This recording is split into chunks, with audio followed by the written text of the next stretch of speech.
inside of someone's arm. For me, it's sad, pale, pasty pink. Not in my next slide. But it's a great place to see someone's undertone. We don't stripe test there because that's paler than your face. And so, but it's ebony girls, ivory beige girls, that's a great place. Now for ivory and beige skin, as I said, there's a question you can ask your customer. It's not an end-all, it's not the definite, but it could lead you in the right direction with your undertone, and that is, do you tan easily? If the answer is yes, what do we need in our skin to tan easily? Olive undertone. So if they say yes, they tan easily, it is most likely going to have an olive undertone. If they say, well, I don't know about easily, might even burn a little, but I can get a tan, it's probably going to have a yellow undertone. If they say, I only burn, I never tan, probably going to have a pink undertone. So just keep that in mind. As I said, not an end-all, but you know, a large amount of time it leads you in the right direction for their undertone. On your pre-profile chart, it asks if they're ivory, beige, or bronze. Women might know that, they might not know that. You're going to get a better idea of their undertone by asking if they burn easily, or with bronze ebony skin, just kind of looking at what you think their undertone might be. And y'all, I don't care if you stripe test 15 shades, 23 shades for that matter. Stripe testing makes you look more professional. And I promise you, if you stripe tested 7 shades to find a shade, your customer's not thinking, I can't believe it's taken 7 shades to get my shade. What she's thinking, and I would be willing to bet you big bucks and a brush set, that she's thinking, I can't believe she's taking the time to get such an exact match for me. It proves that you care that that customer is wearing her perfect shade. So stripe test. See if they burn on ivory beige. You base what you see visually, ivory or beige, and then on the undertone that you're starting to get a clue from between looking at the inside of their arm and asking those questions. Girls, miracle product, just received it, gotta have it, it's amazing. We're talking about your new foundation primer. What does a foundation primer do? It keeps everything looking more perfect longer, and it helps from things creeping into places you don't want to see. Now, foundation primer's been around for a long time, and you've now got a great one. The very first time someone tried to sell me foundation primer, I was like, whatever, it's just another product you have to put on the face, I'm not interested. And an interesting thing that actually sold me on it, and when she was finished, I bought 6, is what she did is she took the hands, she put foundation primer on one hand, and she put nothing on the other. And when she finished, she powdered both hands. Now, I would powder with loose mineral powder foundation because it's going to show fine lines even more. On the hand with foundation primer, not a single line showed. On the hand with no foundation primer, you saw every crack and crevice. You will sell tube after tube after tube after tube. So everybody needs it. It's amazing, and it's going to be a bestseller for you. Okay, girls, so a trick that I've done with your foundations to make it easier for you, because you understand undertones. As I said, the numbering system doesn't tell you the undertones, so one of the things I did for me that has made it and is going to make it easier for me is I've simply made a label. Put a Y if it's yellow, a P if it's green, an O if it's olive, GO if it's golden orange, and a WB if it is warm brown. And this just gives you a quick reference to what shade has what undertone. Now, I went ahead and put them in my foundation bag in number order, just because it's an easier way to find the shade based on it being in number order. Okay, girls, one last little thing about your foundations that I just want to go over, and it's your loose mineral powder foundation. You got some new shades almost a year ago now, and there's been some confusion on the shades, the undertones of the shades. I just want to clear that up, but before I do want to say one thing. You can stripe test mineral powder, and it's simply a matter of touching it, getting a little bit on your finger, and then just on someone's cheek. Can't do it to mine because I've got a damn beard. Just going, and it's just like you'd stripe test. You would blend it in and see if it's their match, and you can do multiple shades. So don't be afraid to stripe test mineral powder foundation. But what I want to talk about is their undertones. You got some new shades, and I think you're confused about it. We have ivory 1 and 2, which are original, beige 1 and 2, and bronze 1 and 2. Now we received a new ivory 0.5, beige 0.5, and beige 1.5. These are pink undertones. Keep that in mind. This is not an in-between shade between these two shades. Look at that dark depth level. That is actually darker than that. Okay, it is a pink undertone. So the number order in ivory beige doesn't necessarily mean it goes from light to dark. It does in ivory, doesn't necessarily in beige. So these two have pink undertones, these have yellow undertones. Also, don't be afraid to mix mineral powder foundation. It's impossible. It's impossible for you to have 50 shades. So there's many times that I will take someone that's in between ivory 2 and beige 1. I will simply take an ivory 2, a beige 1, take the sifter out, very easy to remove, dump them into a bowl, shake them up, mix them up, Tupperware. Shake them up, mix them up, then take a spoon and spoon them back into both of their containers. They got 2 of the perfect shade. So don't be scared to mix. Then we have our bronzes. They do go from light to dark, but keep in mind they're different undertones, thank God, for bronze ebony skin, so you have shades.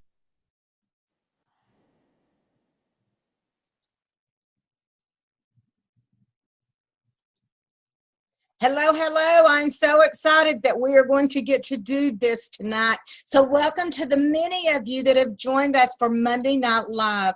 So excited that we get to join in with Molly and her millionaires. So I'm going to pull her in real quick so we can see Miss Molly. Just one second.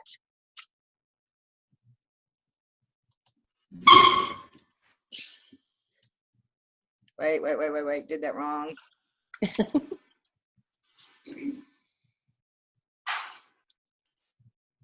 Okay, Molly, you're just about to come in. There we go. Okay. Hopefully you'll pop up in just a second. Is your camera on? Yes, it is. Okay, let's see if we can't see you here. Okay, fine, got it.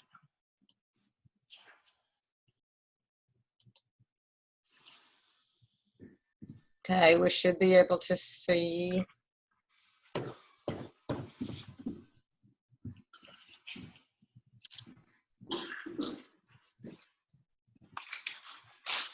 Why am I not seeing you?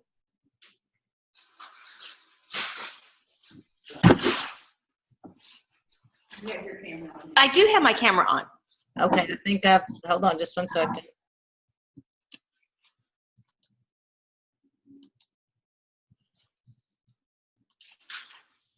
I mean, I haven't.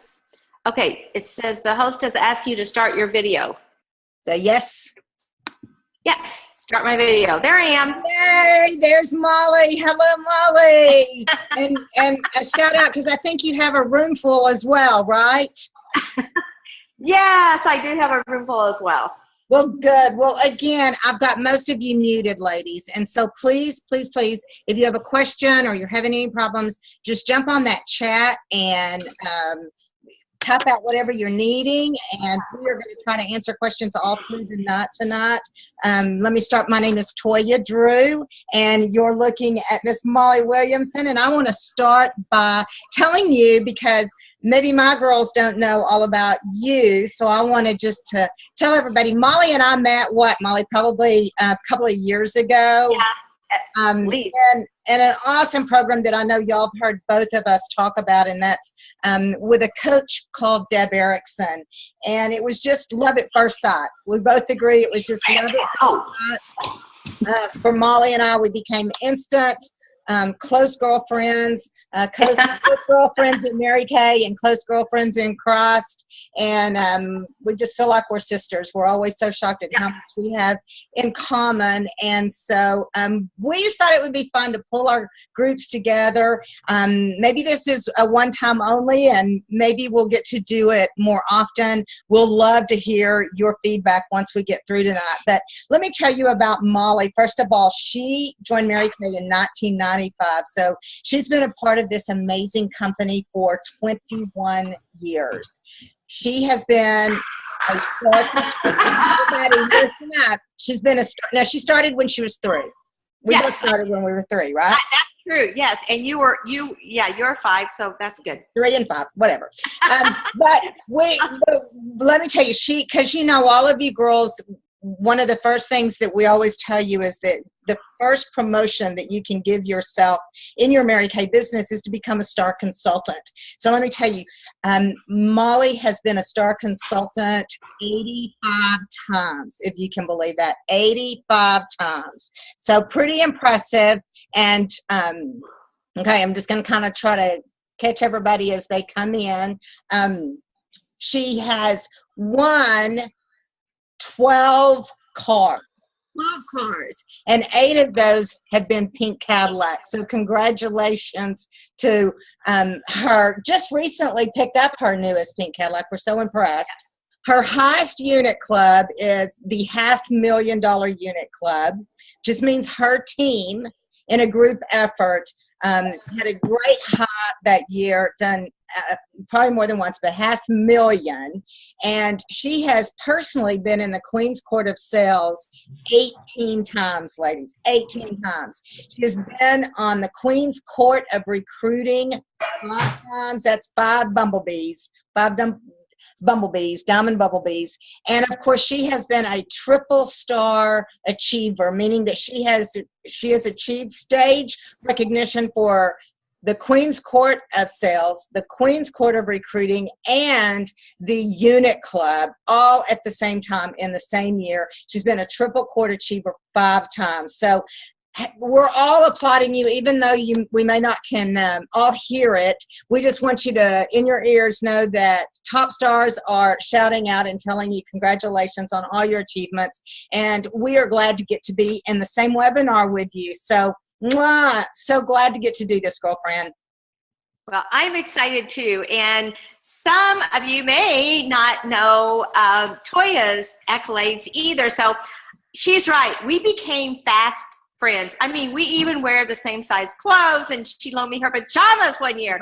So I tell you what, that's true girlfriend, right? So she's been in Mary Kay about 19 years. Okay, and she did start when she was 5, so that's good. She has earned 11 cars. 5 of them have been pink. Oh, yes. Her top unit club has been the $500,000 unit club. Can you see how we are just sisters from another mother, you know? Mm-hmm. And then she's been a star consultant at least 75 times. So that is amazing, Toya. Queen's Court of Recruiting, I forgot to write that down. I think it's like 10 times. I can't even keep track. 10 times. And Queen's Court of Sales, I had 7, was it 7 times? In Queen's Court of Sales is like 10 times, and the Queen's Court of Recruiting is 5 times. Okay, I just had those opposite. And she has been a triple star achievement 1 time, and that is amazing. Just even to do it once is huge. So my fast friend and buddy, Miss Toya Drew. Yay! We're so excited. Okay, well, we a couple of weeks ago, ladies, Molly and I just have been talking a lot and really kind of collaborating on how we are coaching you as consultants. And we both have such a big heart for sharing what we've done over the last 20 so years and having you be able to have what we have. It's really all about passing on the opportunity to those of you and seeing you just know how awesome it is to be in the space of other Mary Kay women, whether it's your sister consultants or sister directors, going to seminar, going to career conference in March.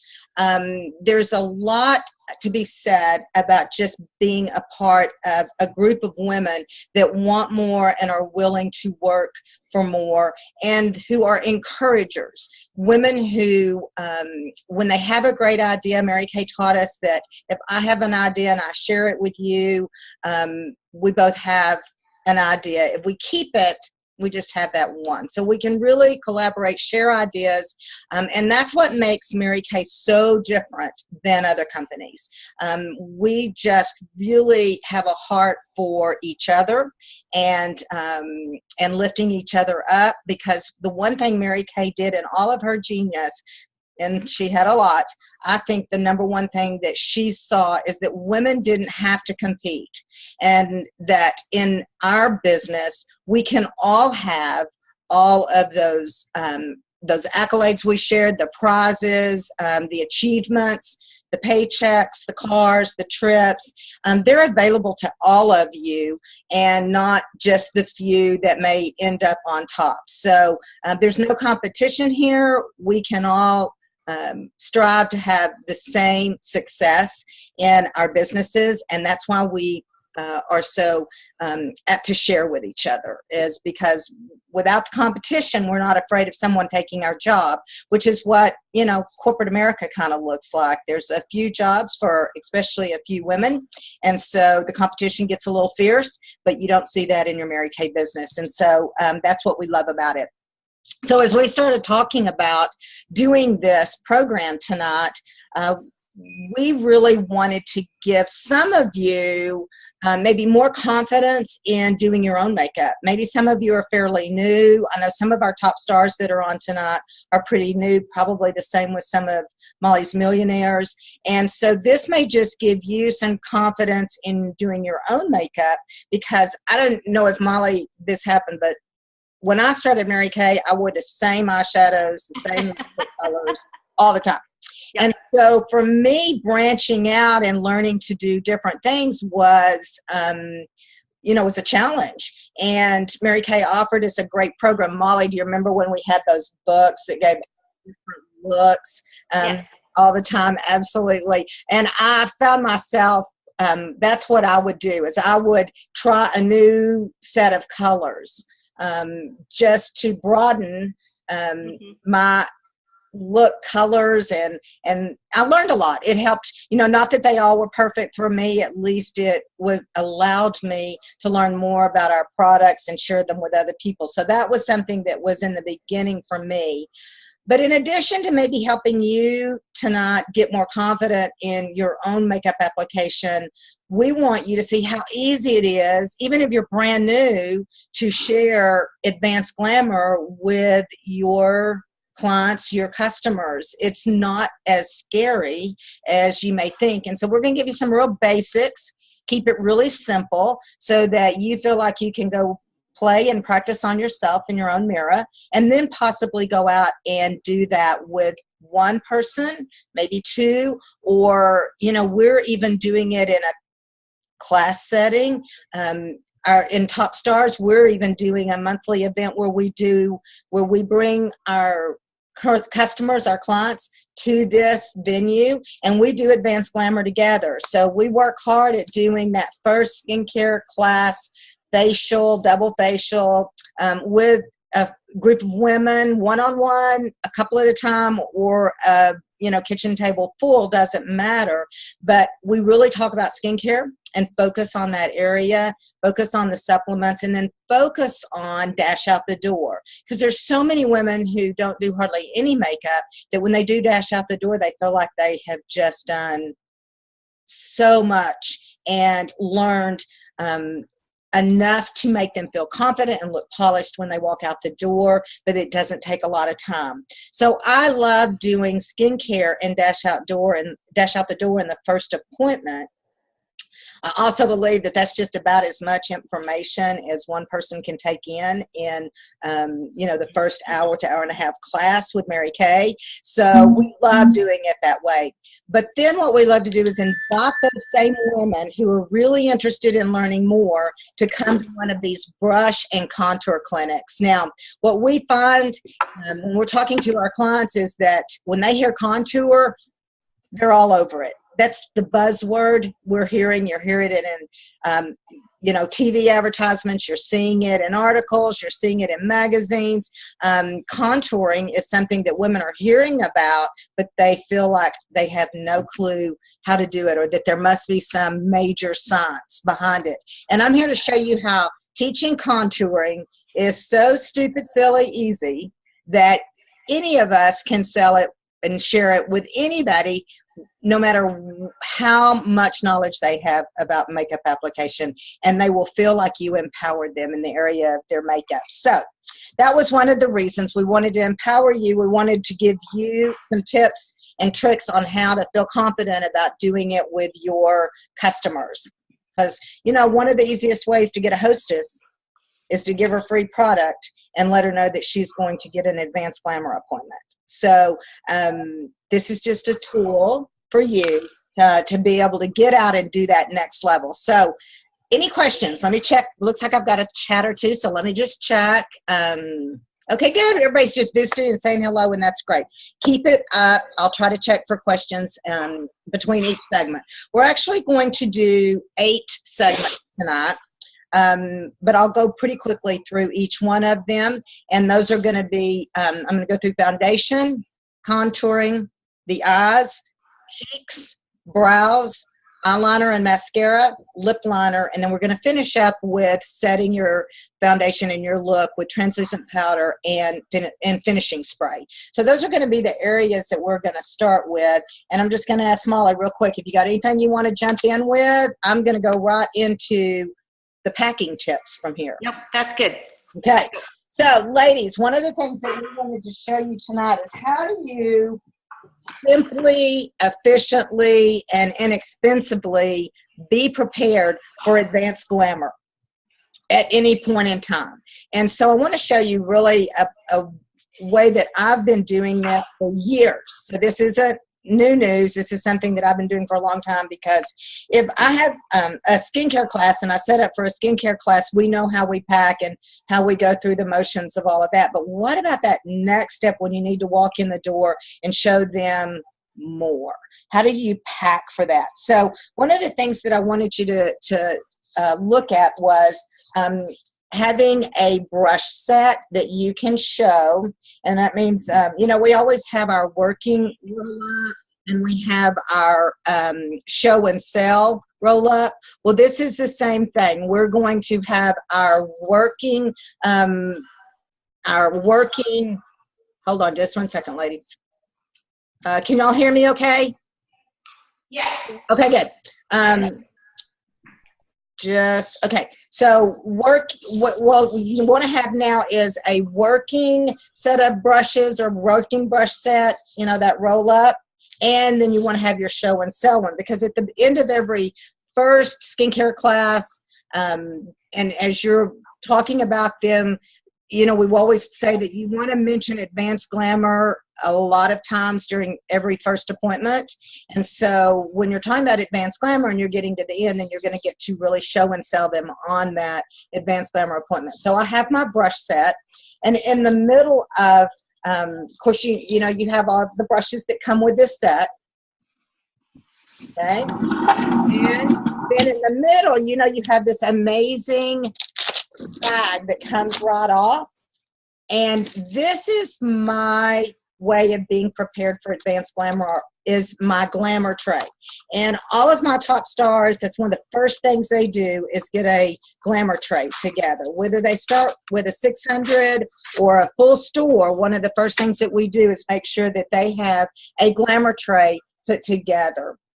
And I will send Molly the colors that we use for your millionaires, and just some video information on how I do this. But this is that $3 little tray that you can buy on Section 2. You're probably all aware, hopefully you've seen that, but it's just, it's a tray. I think it's called a color tray, but you'll know what it is because it's $3, okay? Right. And the top comes off, and then you can fill each square just like you would a compact. So let me tell you the reason I went to this, and let's focus on the top row, because one of the things that drives me crazy is figuring out to do advanced glamour appointments and having all those little samples to put together. That makes me crazy, and keeping up and making sure that I have everything. Whereas if I put this tray together one time, then I'm able to let my prospects, my customers, my clients work right out of this tray with their sponge tips or their brushes. And the reason I picked the colors that I did is you're going to hear me talk tonight a lot about Robert Jones. He is an internationally known makeup artist that has been a consultant with Mary Kay Corporate for as long as I have been in Mary Kay. And so I remember when I first came into Mary Kay, probably close to 20 years ago, Robert Jones came out with 2 color cards. And the 2 color cards were simple. It was one card for everybody that had ivory to beige skin tone, and a color card for everyone that had beige to bronze skin tone. And the suggested color, I started using just those 2 color cards, and I was selling glamour like crazy. I was selling compacts every time. Women fell in love with their look every time because they were universal looks that looked good and that natural look that people were wanting. So those cards are gone, but that doesn't mean you can't put them together. So per his instructions, I put together an ivory beige look, which is basically, I use a moonstone, hazelnut, and you can choose from I think Chocolate Kiss, or there's another one, I can't remember, that we put in this row. But notice that they're in order of a highlighter, a mid-tone, and a accent. And they're all neutral shades. They're not blues and greens and purples. They are neutral that would work for anyone who has an ivory to beige skin tone. And then I use Shy Blush as the cheek color. Okay? Then on this side, the beige to bronze side, we use either a Spun Silk or Honey Spice, Chocolate Kiss, and Espresso with Bold Berry. And again, I'll send these colors out. I actually will send a flyer so that you can do yours. In the middle, we have our bronzing powder. And then the bottom 3 slots are just for you to build up your other colors in our eyeshadow colors. So this one tray can walk into any Advanced Glamour appointment and you would have everything you needed. The color shades, neutral for ivory to beige, bronzing powder, the neutral colors for beige to bronze. And then what I find is that when I'm with a client and we get these colors correctly on her, and we're going to show you how to do that in a minute, then if they say, you know, I really like purples, or I really like blues, or I really like greens, I'm able to pick from any of the colors below that they might like and show them how to add them in to their everyday look. So that we teach women how to build their look and then accent with our other colors. Okay, so this is a glamour tray. I encourage you all to get one. It will make your life simpler, and you'll always be prepared and feel like you have what you need to do Advanced Glamour appointments. And in the back, I might just keep some of the other things just for a visual, so that someone is at my dash out the door appointment, and then I'm going to show them how in one bag they can have all their glamour. So their roll up is their skincare roll up bag. Plus, you know, when I travel all the time, I'm in a hotel room right now. I travel all the time, and so that roll up bag is my best friend. And, you know, it's packed with hair things and toothpaste and, you know, you name it. That's my skincare side of it. And then I have this for my glamour side, and it always packs so well when I'm traveling, and I love that. So that's something that will make your life easier in terms of just offering your Advanced Glamour appointments.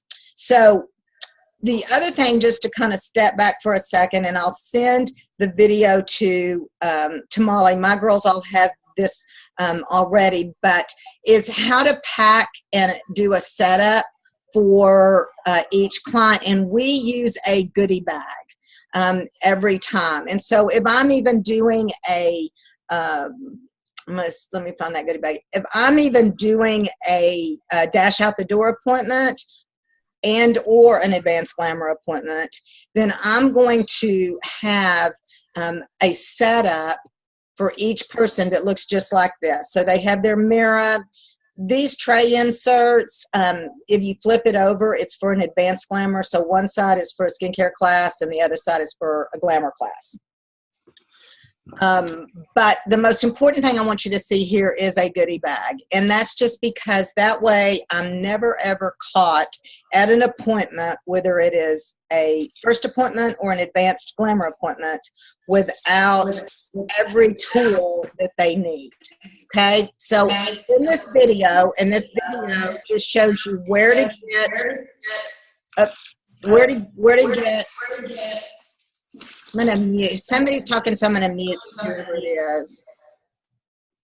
But the goodie bags here are, this is what they have in them. I'll send this video to you. You know where to get them, what size to get, and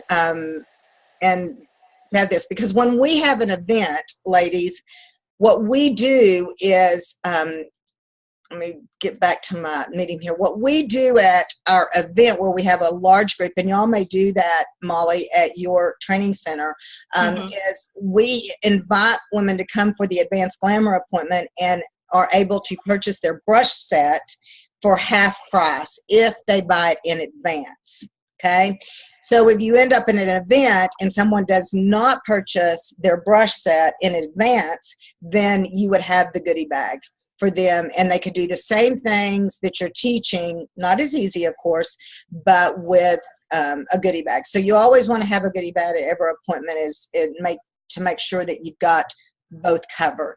Plus, I find that even when I'm doing an advanced glamour with someone and they're using their brushes, those cotton balls, those sponge tips, those whispers, all of those little things really are going to come in handy. Y'all know we all use them when we're doing our makeup. So if you've got a client sitting there, make that appointment streamlined and easy for her by having a goodie bag for her, having her brush set there available if she's purchased it, and having a glamour tray to work out of. So those are my 3 packing tips: goodie bags, a brush set, and a glamour tray. So I'm just going to run real quick to the chat line and see, do I have any questions so far about what I've shared? Yeah. We're good here. You're good? Okay, great. So the next thing I want to talk about is education. I gave you some packing tips, but the next thing I want to give you is some education tips. I got to tell you that the way I have become confident, because remember, when I started, I wore the same colors all the time and really didn't even know how to put those on. So, you know, so many women that come in as consultants to Mary Kay really learn as they go. And so there's some areas where you can get some great help to feel more confident in yourself about your own makeup, but also about sharing with others. And so I wanted to just show y'all some of the things that we've got there. And that is, I've told you, you know that you've got Color Confident.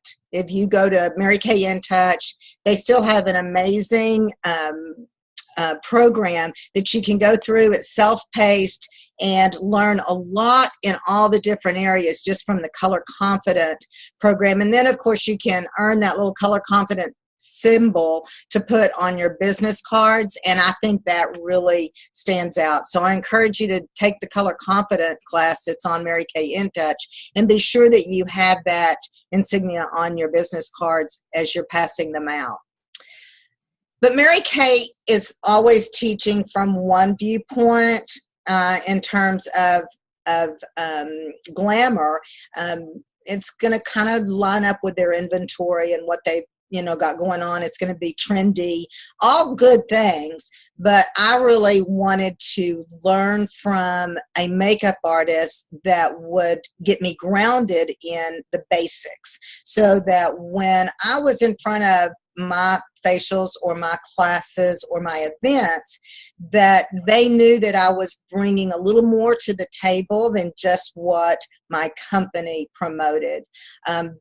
I wanted them to know that I had maybe been educated, really educated by the best. So I love Robert Jones.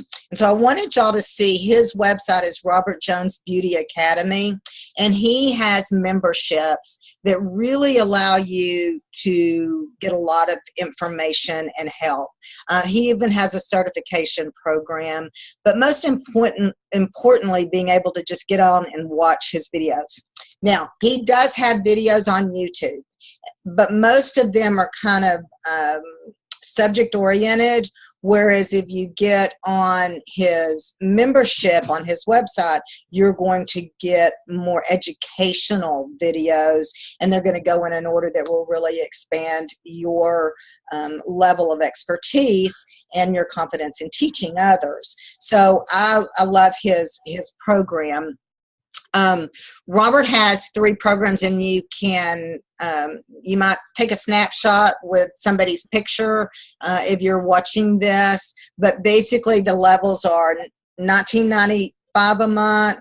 I think you get a break if you pay for the year, and $24.95 a month. And I don't recognize the other. I'm not really looking at this $1,200 a year. That's for a woman who is taking his course to become a licensed and certified makeup artist.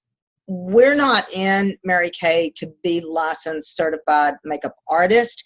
We're in Mary Kay to make women feel better and feel good about themselves, and just share, not only in relationship, but also just share with women how they can take care of themselves. And so for that, we don't have to be certified and we don't have to be licensed, but we do need to be educated on how to show and tell, show and sell. That's important. And this is just an added benefit, and you can go in here and you can kind of click on the comparison.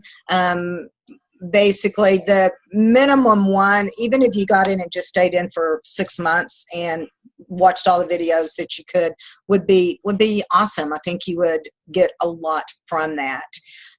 In the Online Makeup Academy, he has a whole lot of videos, and he adds more videos all the time. But what I wanted you to see is that he actually even has a section specifically to Mary Kay consultants and directors.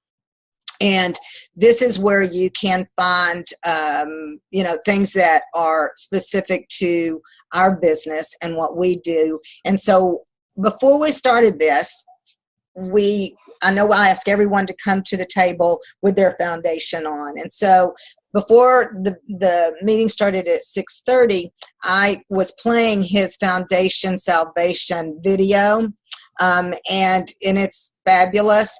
But I also have sent, Molly, you have it, and for my girls, I'll post it for you on your Trello board so that you all have this. But this is a foundation chart, and in that video, he really educates us on our Mary Kay foundations.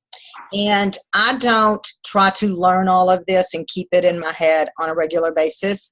I use this as cheat sheets, and I carry them with me, laminate them, and I put them in with my foundations. So with my foundations, it just talks about the benefits of them. But here's what's most important is learning about the undertones and where to go with foundations when you're stripe testing and putting foundation on your customers. And you'll just notice that understanding if they have a pink, yellow, olive, golden, or warm undertone can tell you where to go. For example, if I know that, let's see if I can find a good example. Ivory 7, let's see. Okay, so beige 1, and going, if I need to go darker than beige 1 on a yellow undertone, I'm going to go to 2. But if I have to go darker from 2, I'm not going to go to beige 5. I'm going to bronze 1. So see, it's not necessarily going to go in order. And again, I don't memorize these. I print this out, I cut it out, and I laminated it, and I put it in my little bag of foundations. And then let me just speak to when you decide to sell or show a woman foundation, or you're doing her first appointment and you're picking her foundation color. one of the things that I want to encourage everybody is to bite the bullet and learn how to do liquid foundation.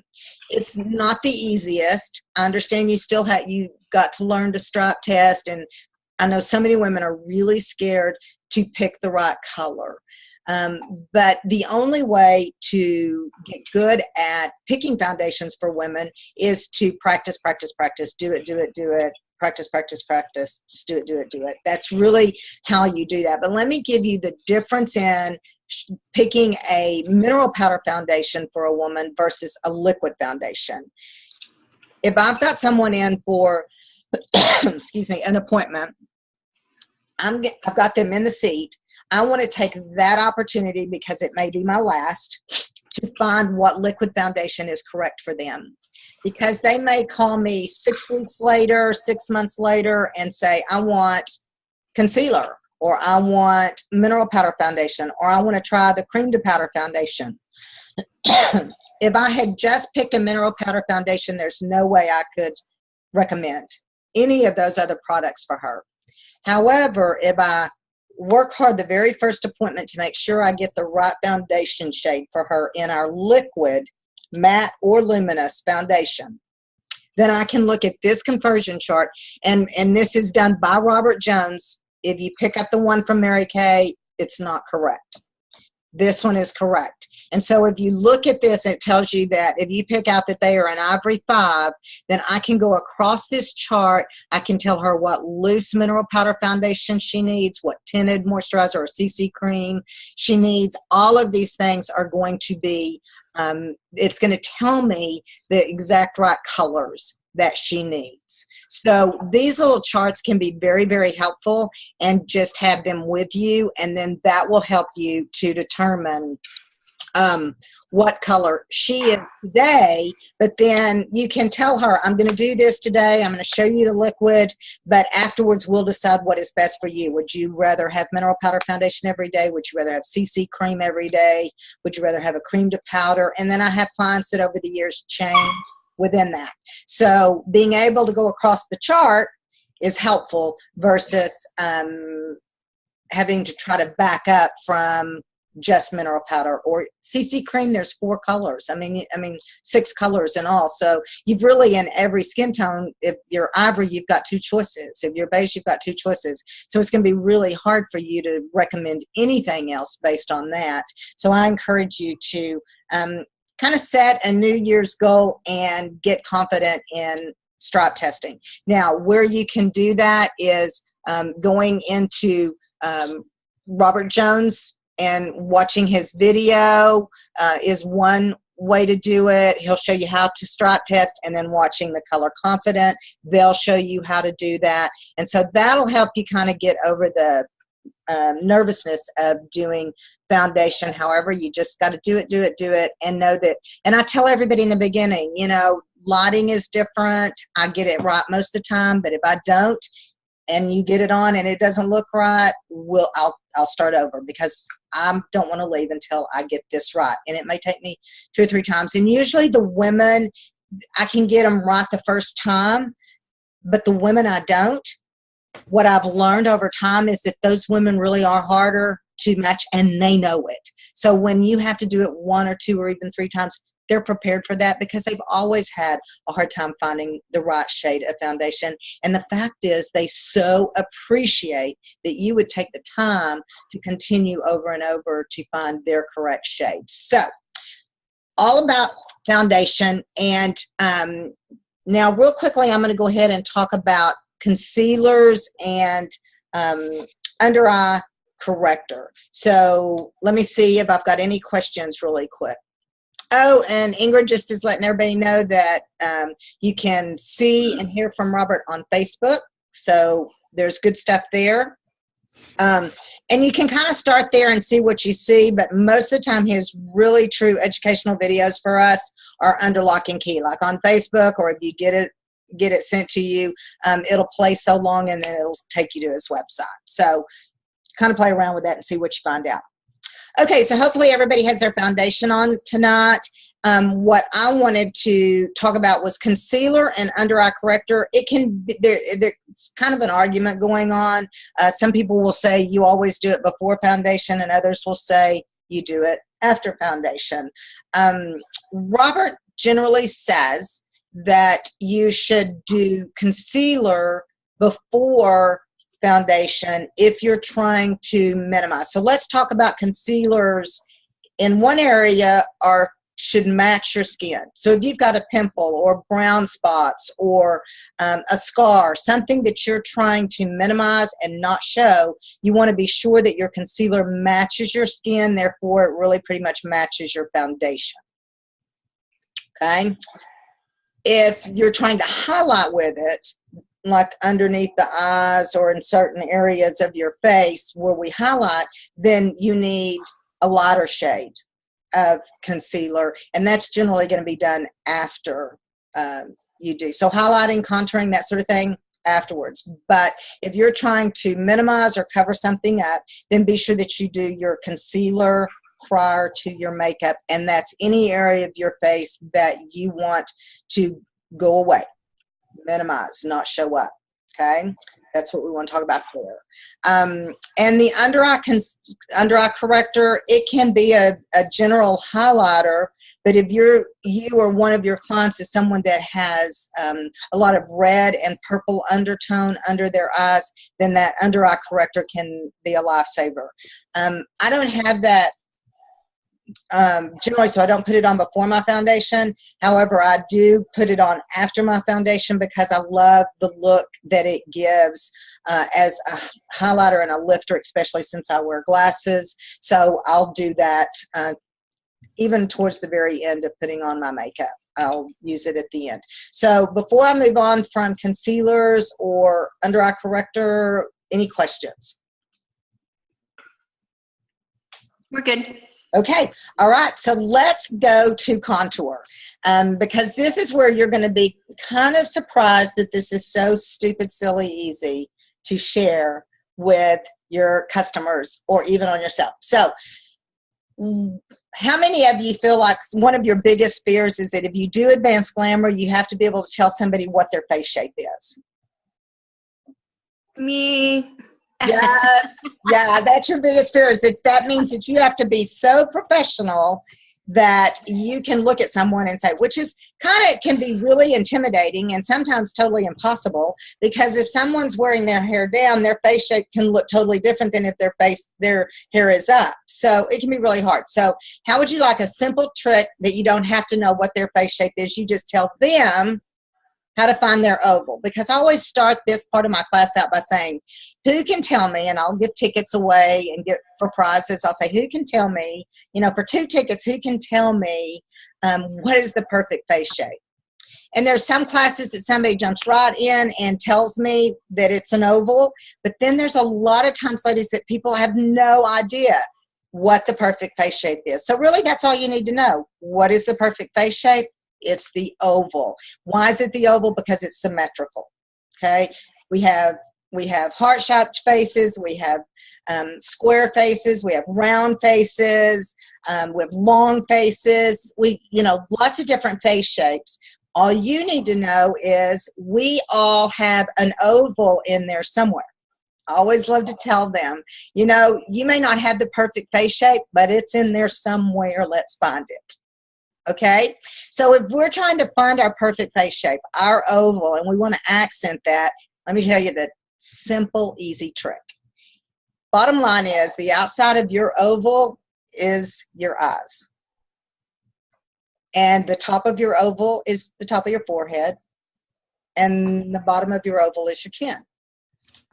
So all you have to do is take your fingers from the top of your forehead, go down by your eyes, and to your chin, and voila, there's my oval.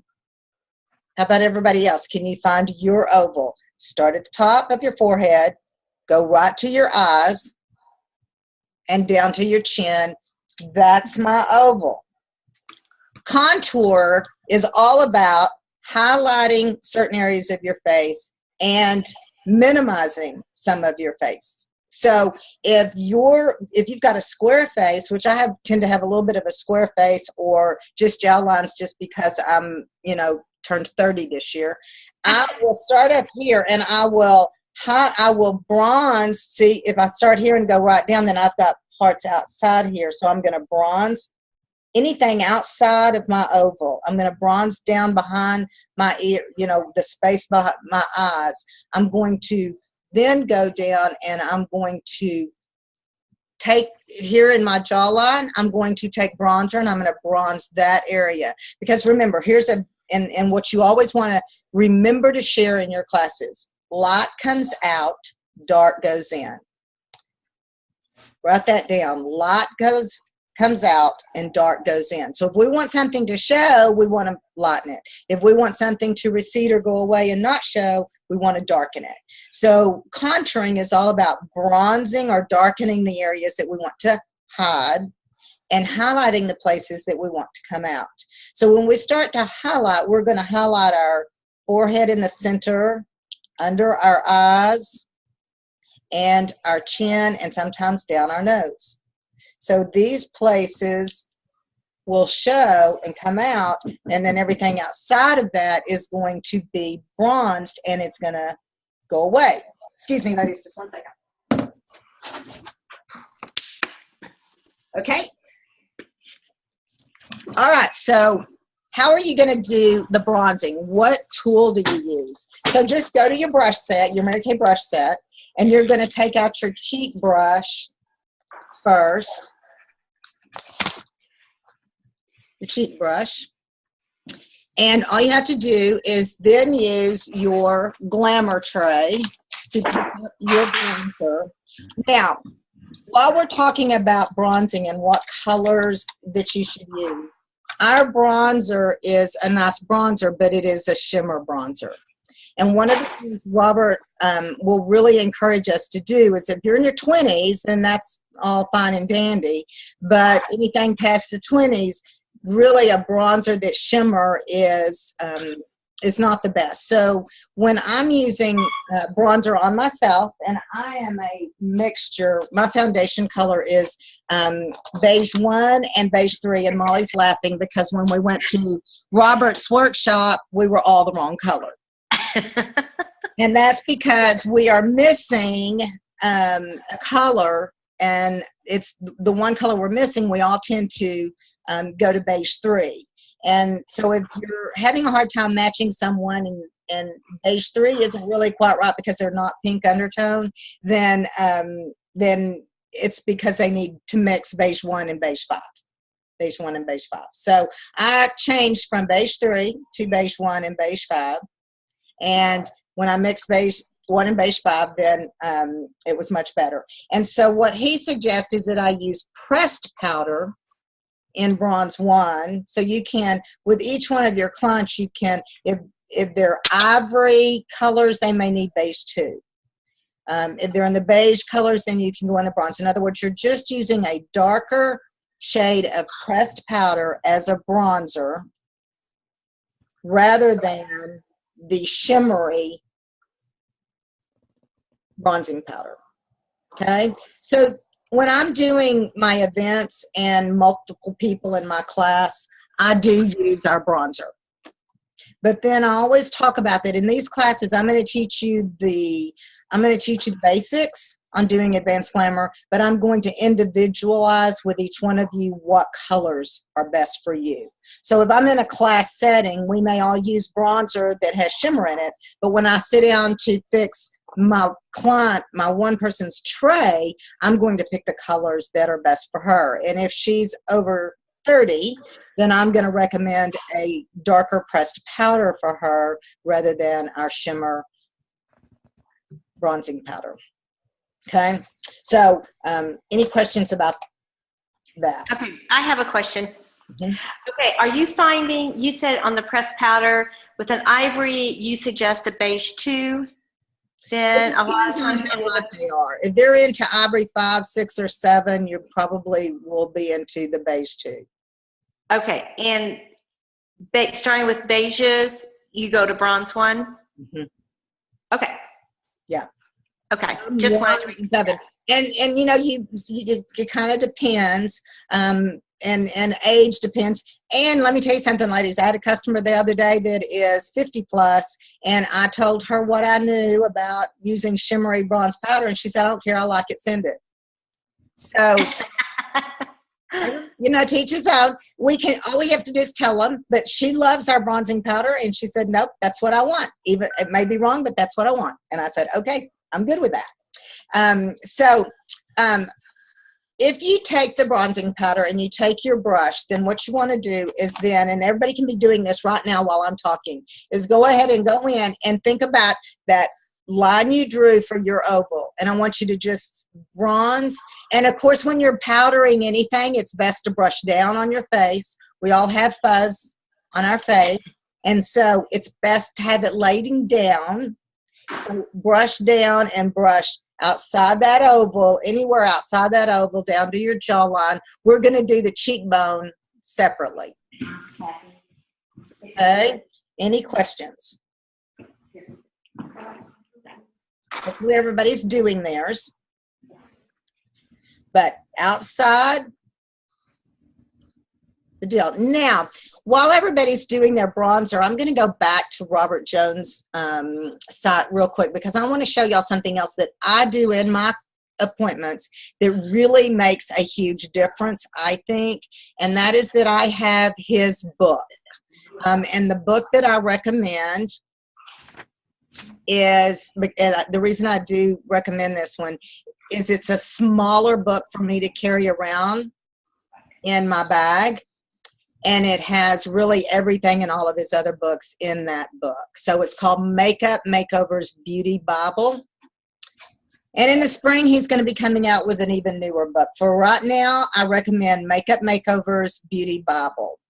And the reason I love that book is because everything that I'm going to tell you about tonight, everything, this contouring, finding your oval, we're going to talk about how to do your eyes, how to do your cheeks, how to do your lips, how to do your eyebrows. Everything is in this. He's got pictures. So if the women that are in my class are trying to do what I'm showing them and I can show them a visual picture, then it always helps them to get it faster and to learn more. So I recommend having Robert Jones' Makeup Makeovers Beauty Bible to walk around and show visual pictures. Now, in mine, I always have little tabs set on mine. So the areas that we're talking about, I have a tab for each one so that I can easily flip to the picture that I want to show when I'm ready. And it just really helps them visualize what I'm showing them without taking my makeup off and doing it in front of them. They can look at the pictures as we move along. Okay? Okay, so now I want everybody to think about where you put your bronzer on your cheeks. And, you know, so often you hear people say, do fish face to do that. Well, if one of the things you can prove in your classes is have everybody do fish face and then look at each other. Everybody do fish face and then look around the room at each other. And what you find is that people's fish faces are in very different places, and so that can be confusing. So what I always recommend and show in my classes is that, you know, you see older women walking around whose cheeks have come down to here and they're still putting their cheek color down here. Not cute. Not cute. So what I want you to do is everybody take your finger and find your cheekbone right here. Find your cheekbone right there and just lay your finger on it. Okay? The good news is that's never going to move. Okay? So what you do is you take your brush, that same brush, and you're going to take the same bronzer and you're going to just take from your ear down that cheekbone. But let me show you something real quickly. We're going to use a different color to pop your cheek. So that means you smile big and you get this apple right here in the front. So you're going to use a different color there. So we're going to take this bronzer. We're going to go from your ear down that cheekbone and make it as I always, when I'm teaching this, ladies, I pull somebody up in front of me, somebody from my class, and I have them stand up in front of me, and I put this bronzer on their cheek, and I leave it so that it looks like a stripe, you know, and then I always say, you don't want to look like a striped old lady, right? So the trick is that you put the bronzer on, and then you take that brush and you brush down. Now's when you do fish face.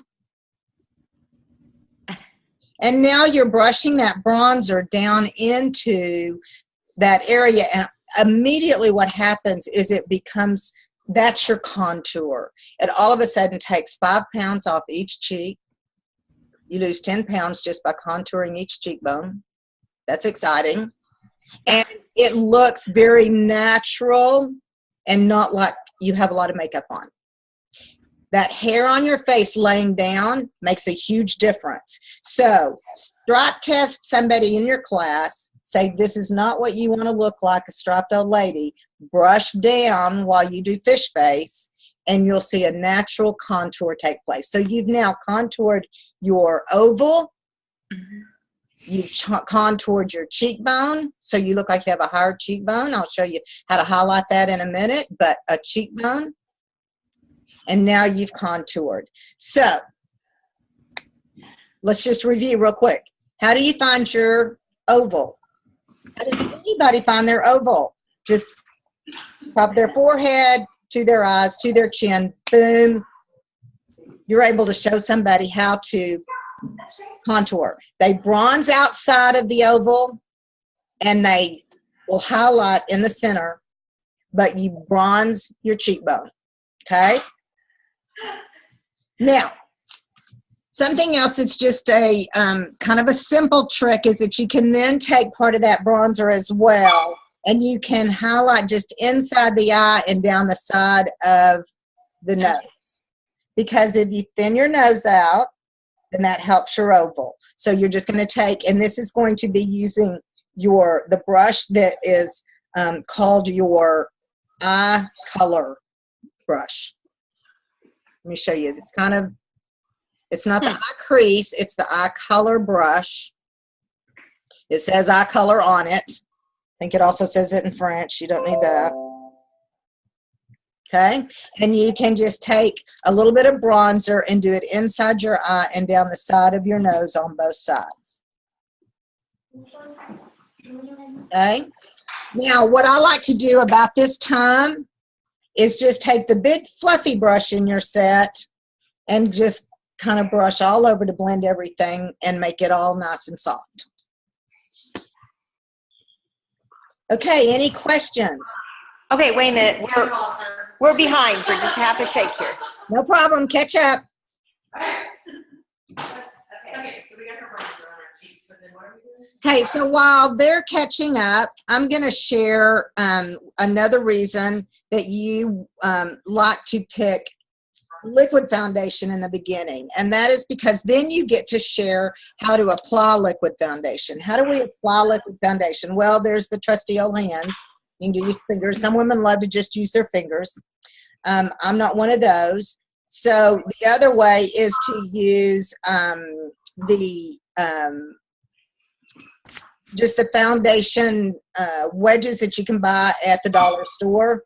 They're cheap and you can throw them away and you can use those daily. I have one of those in every goodie bag.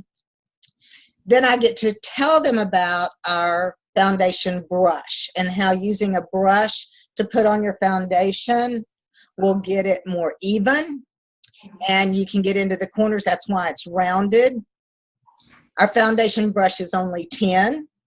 It's a synthetic hair that is best with a liquid versus the hair that is in our other brushes, which is a really nice hair that won't fan out and fall out on you, and you can wash them and have them for a lifetime. So, foundation wedges, fingers, our Mary Kay foundation brush, and my favorite is Robert Jones Pink Egg. I love the finish that you get from the pink egg. You can get them at beauty supplies, but let me warn you, don't buy them at Ulta, don't buy them at Walgreens. The the softness, the material use is totally different. Doesn't give you anywhere close to the look that these do. And when you buy them from Robert Jones, in fact, let me just find them. When you buy them from his site, and when you're a member, you get a discount on his products. So let me see if I can find. This is a beauty blender is what they're called. So they're $20 unless you buy 2 of them, and you get it's a pump jar cleanser. And I show these at my classes because I want my clients to know that I know what is out there, and that if they prefer to have these, that I can get them for them. All I have to do is order them from Robert's site for them.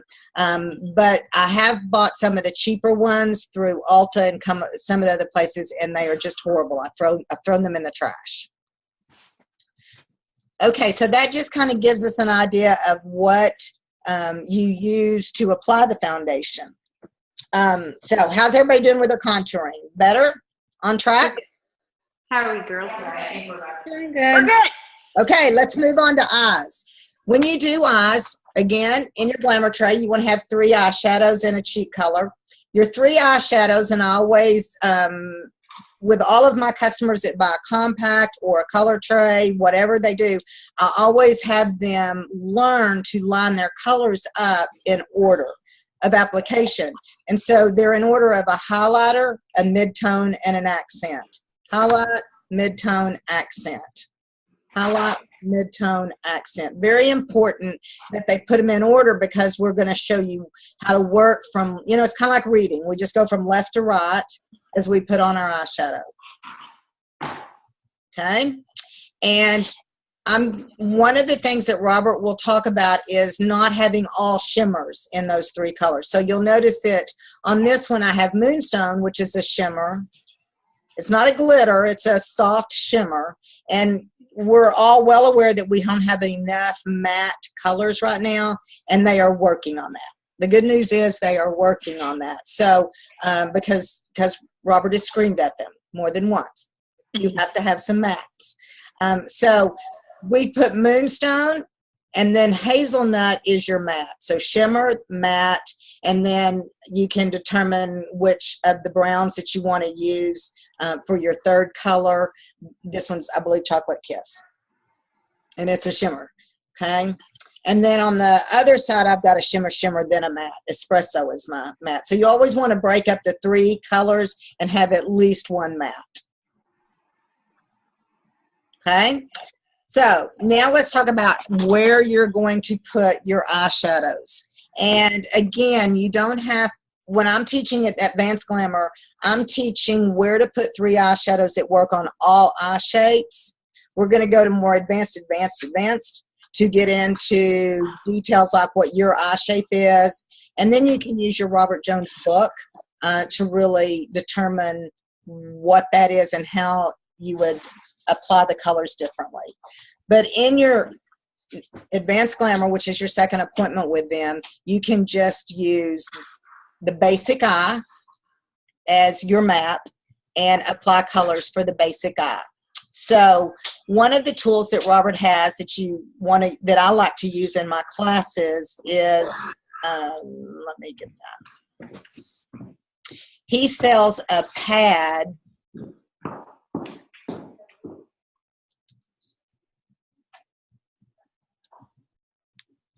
He sells a pad like this, and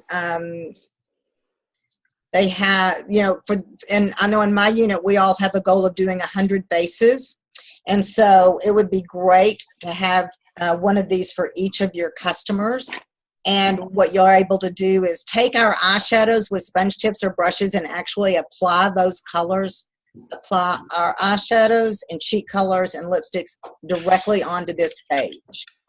So often when I'm teaching Advanced Glamour to a group of women, then I like to use these pads because I'll show where to put eyeshadows by putting it on the pad as I'm going along. If not, I also use my Beauty Bible book, and I just show them a picture so that I can walk around and show them exactly where I want them to place that color. Okay, so let's start with the first color, your highlighter. Very important that you highlight under the brow, right here under the brow, and on the eyelid. So there's a mid part of your eye between the brow and between the lid that you do not highlight. One mistake that I was making prior to education is I was highlighting my whole eye. Made it easier. However, I was over highlighting my eye and it would not contour as pretty as it could. So it really is best to highlight above, just under that brow, and just on the lid, especially on the inner corner. Okay. And the brush that you're going to use is that eye color brush, So pull out your eye color brush and use your eye color brush, pick up your highlighter, put it under your brow and on your eyelid, just on your eyelid, right here. Okay. Then you're going to go to your second color. Remember, we're going left to right, just like we read. And you're going to pick up your eye crease brush. And the reason it's called an eye crease brush is it's just the right size to do your mid-tone.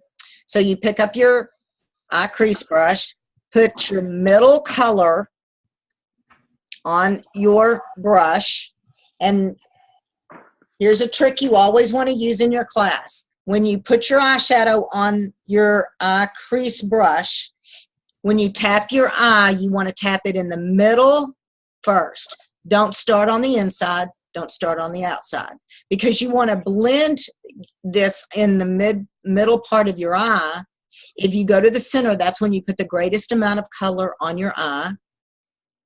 And it's easier to blend. And the way I blend is I call it do a windshield wiper. Just do a windshield wiper to make a dome of color with your eye crease brush. That way you're not trying to pull it all out from the inside or push it all in from the outside. Start in the center and then do windshield wiper in the center of your lid.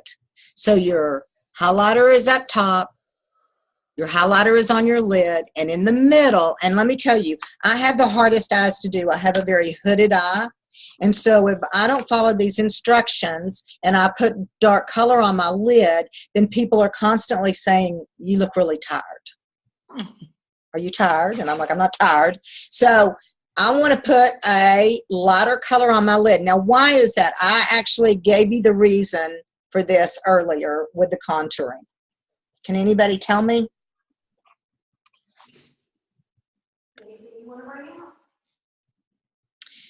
This is the saying that you want to use often in your class, and here it's a very important place to use it.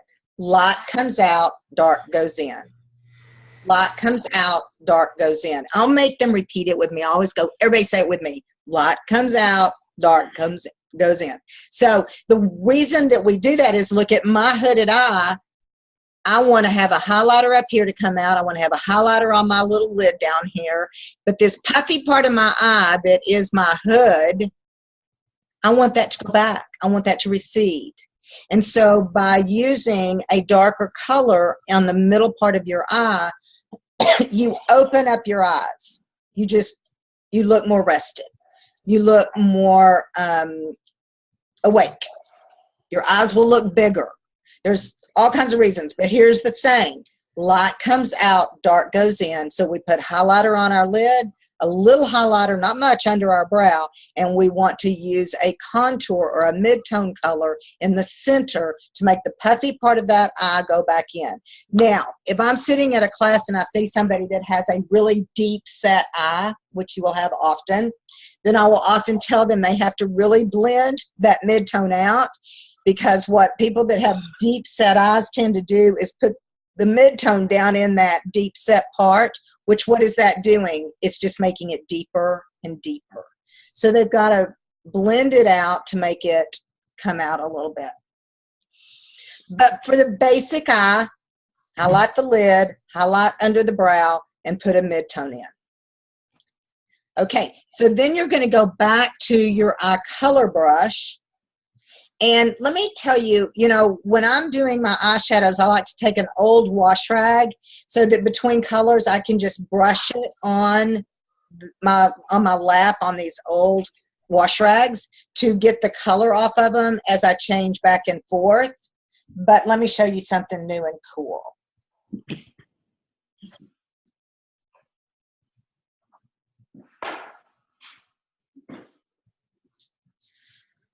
Robert Jones has come out with a new tool. It's brand new. It's not been out very long, and it's called a color switch. Color switch.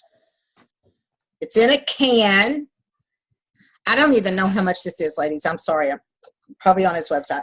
But when you open it up, look, it looks like a little sponge. Oh. And if you just set that by your makeup, then you just do this, and it takes the color off of your brushes, which A, keeps them cleaner longer, but it just changes. And if this gets really full of color, then you just take this out and you turn it over and use the other side. And when it gets both sides, you just take it out and put it in the sink and clean it out and let it dry and start over. But that way I can color switch all day long with my brushes and keep my brushes all fluffy and nice. That's a really neat tool. Color switch. That's all you have to remember. Color. Okay. Isn't that cool? Okay. Okay, so let's learn real quick with our eye color brush. Now I've taken off the highlighter. I've color switched. And I'm going to pick up my third accent color. And it's important to put it in the corner of your eye. Make a little triangle in the corner of your eye. And so now I'm going to go back to that. I want you to look at this page and notice that there is just a kind of wraparound color. So I always help my clients, especially the first time, I may put the color on their eye going straight up and straight in. But notice that it is just in the mid-tone area. Don't go all the way up to the highlighted area. Just go up to the mid-tone area and straight in and make just like a V, an inside V. And then they can just take their brush and they can just, all you have to do is then blend until you can't see where one color stopped and the other color started. It blends them together. But ladies, having an accent on the corner of your eye, let me tell you how I explain the importance of this to my customers as I'm teaching. When we're putting on colors, and you heard me say windshield wiper, right? We are using mineral powder eyeshadows, which what is awesome about mineral powder eyeshadows, ladies, is it's a looser packed color, so you get more color. It blends easier. That's mineral powders for eyeshadows and cheek colors are fabulous. However, when you're putting them on like this, you always notice you get a little residue down here from putting them on, right? And when you're doing that, it kind of makes your eyes, I'm going to say, let's just call it your eyes are frowning. They have their corners turned down. When you put on the accent and you take it and you go up and in, and you blend it in, then you take whatever tool you use to apply your foundation, whatever tool you used, and you literally just clean up, because it has your foundation already on it. Just clean up so there's no residue. And what you just did was take your eye from frowning to smiling. Just like that. And what it means is that people's eyes are lifted up when they see you. So they're brought up instead of down. So you put your highlighter on, windshield wipe your mid-tone, your accent goes up and in, blend it in, and then clean off those sides so that you don't have any color down here and your eyes are smiling. Now, the other thing I will do is take any matte color that I have, and I literally watch this. I will take, let's just say, I'm going to take this Sweet Cream, and I just put it on my finger like this. And I will tap it right here where you get that residue, and then I'm just going to rub it, and that highlights under my eye. And again, my eyes are just smiling. Can you see it? Can you feel it? Okay, isn't that awesome? And so I will go up and I'll just take both my fingers and I'll show someone how I take my fingers and I do my eyes, and then I'll have them take their fingers and they'll put it on. Ladies, these are the things that people realize, oh my gosh, that's how they did that. That's too easy. Y'all need one of those little buttons every time you do Advanced Glamour that says, that was easy, and let it repeat. Okay? That'll be fun. All right, so we've now done highlighter, midtone, and accent. Let's talk real quickly about eyebrows. And people do eyebrows at all different times, and some people do them and some people don't do them at all. But one of the things that you can use your Robert Jones Makeovers Bible to do is open it and show the page where he shows how to find your perfect eyebrow shape. But it's simply, and you can share in your class to say, pick up your pen or pick up a brush in your Advanced Glamour and take your brush and put it straight up the side of your nose. There should be no hair on the inside. Okay? Then you can take it and go to the corner of your eye, and your eyebrow should come all the way out. Now, as we turn 30, then our eyebrows tend to recede. They go in a little bit and you lose that hair. So I'm always having to fill in to get my brow to come out. Now here's what you want to tell your clients when you're talking about Advanced Glamour. Why do we do this? We do this because if you have a picture, you have a great picture, and you put a frame around it, it just sets off, people just gravitate to that picture because it's in a frame and it just shows it off. Consider your eyebrow is the frame of your eye. So when you actually do your brow, then it is framing in your eye. So, and just do one and not the other, and you'll be able to tell real quickly how that works. But put your pen straight up and down, no hair on the inside. If there is, pluck it. On the outside, it needs to go all the way out. Anything outside of that, get rid of it. And if you're trying to figure out where to make the little dome and clean up, go straight across the iris of your eye and pluck up just a little bit in that area. But ladies, thin eyebrows are not the style right now, so don't overpluck your eyebrows. And then you can use either a Mary Kay pencil. We've got, you know, Robert Jones says that our blonde pencils work on 95% of the population. They are the perfect eyebrow pencil, but for those that have really dark brows, then they can use one of the darker colors. Or what I like to do is walk around with my glamour tray, and I will use the brush that they have that has the end on it, which is your eyebrow brush. And they can use espresso if they're really dark, or they can use hazelnut for everyone else. And you can just fill in with that little brush on the end of your eyebrow pencil and just make your eyebrows, just fill them in with an eyeshadow. So you can use a pencil or you can use an eyeshadow. And then, of course, this helps comb. If you comb them up, it like lifts up your whole look, makes a difference. It's a subtle change, but it's a good one. And, of course, you've got the brush that you can brush them up. So, depending on your coloring, pick up one of those colors or use your eyebrow pencil and just make sure that you've got them all the way out to the edges with that brush. Okay. Okay, so now let's pick up an cheek brush again. We're going to go back to cheeks and we're going to pop that apple. And so notice that if you have ivory to beige skin, I've got Shy Blush. But if you've got beige to bronze skin, I've got Bold Berry. You can choose your colors, but those are my faves just because they go with everything. And you want to do the exact same thing. You want to take your cheek brush and you want to pick up your cheek color and you want to smile big in the mirror, and you want, and it's, I always tell them, I want them to smile, because if they try to pop their apple, they'll go too low.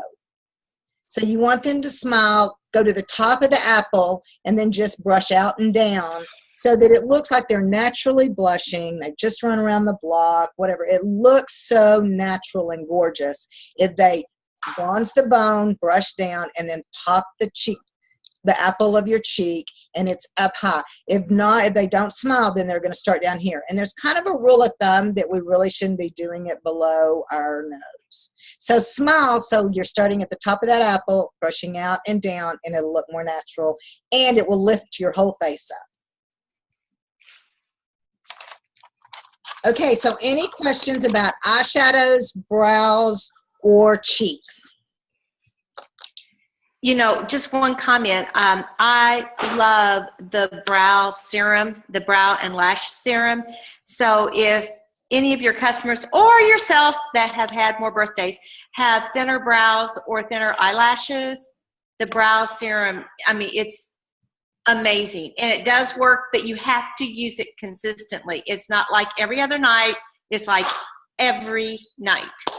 Well, and Molly, you know, if we sell what we use. And Yes. I always share at this point when I'm doing brows, I always tell everyone, I'm the one that went to the eye doctor and I got a prescription for Latisse, which is about this big. And it's, you know, you pay for the doctor appointment and then you go get the prescription and it's $100 or more. And I did that at least twice. And then Mary Kay came out with our lash and brow serum, and it was only $35, and it didn't come with all of the warnings, like you're going to die if you use this, or your eyes are going to turn purple. But I used it on my brow and my eyelash line, and I got more growth out of our Mary Kay lash serum than I ever got with Latisse, which was so expensive and came with warnings. So I tell that at every one of my classes.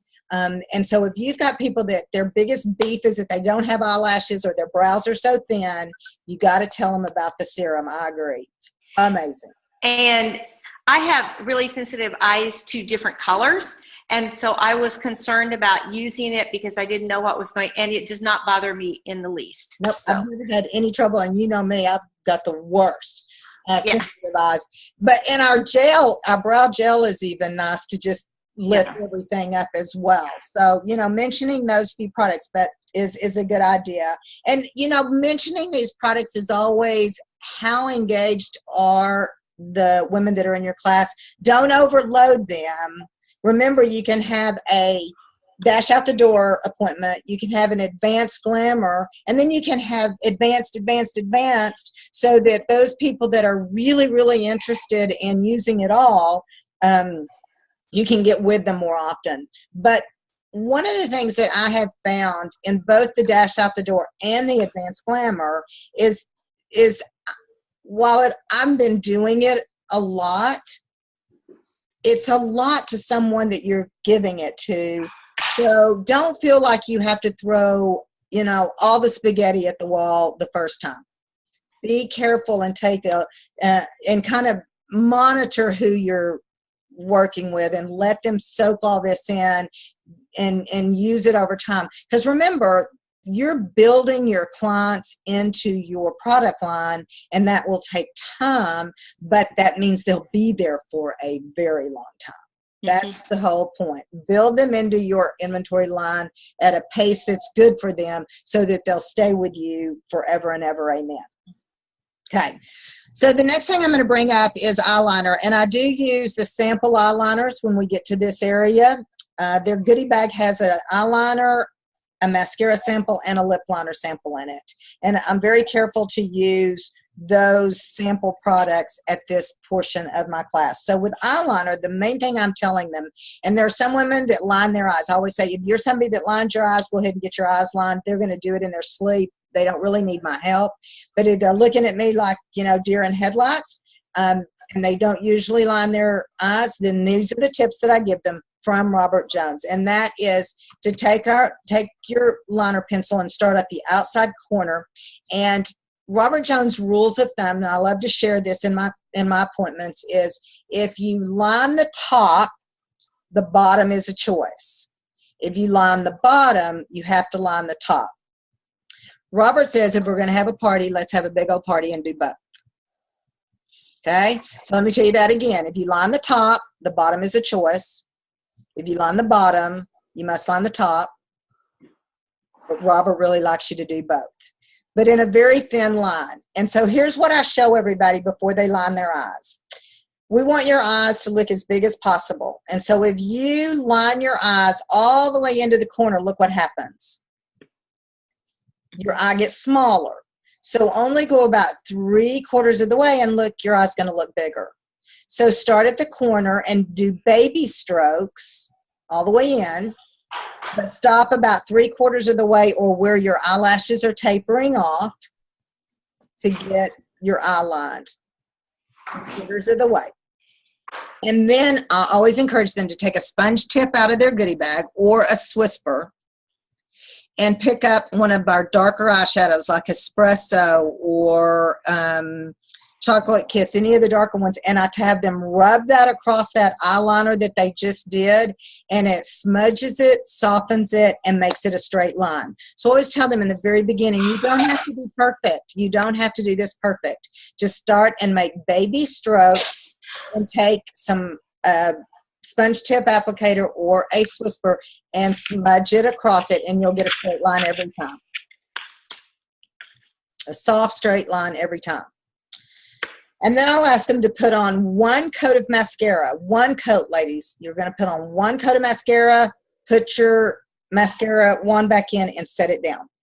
And that's why I use the Mary Kay samples of mascara because, you know, Robert Jones always said, if you were stranded on an island and could only take 2 things from your glamour products, what would they be? And everybody always has different ideas, but his are mascara and lip gloss. Anybody can get by with mascara and lip gloss. So that's why I want my prospects, my clients, to be able to put on more than 1 coat of mascara. Not only that, it sells them on our mascara. So I'm going to have them put on 1 coat and put it down. And while they're doing that, I'm going to explain a couple of things about mascara. You should not pump your mascara because it pushes air in and it will dry out your mascara faster by doing that. Swirl your mascara wand in it to get more mascara. And then I'll say, I'm going to give 2 tickets to whoever can tell me how often you should replace your mascara.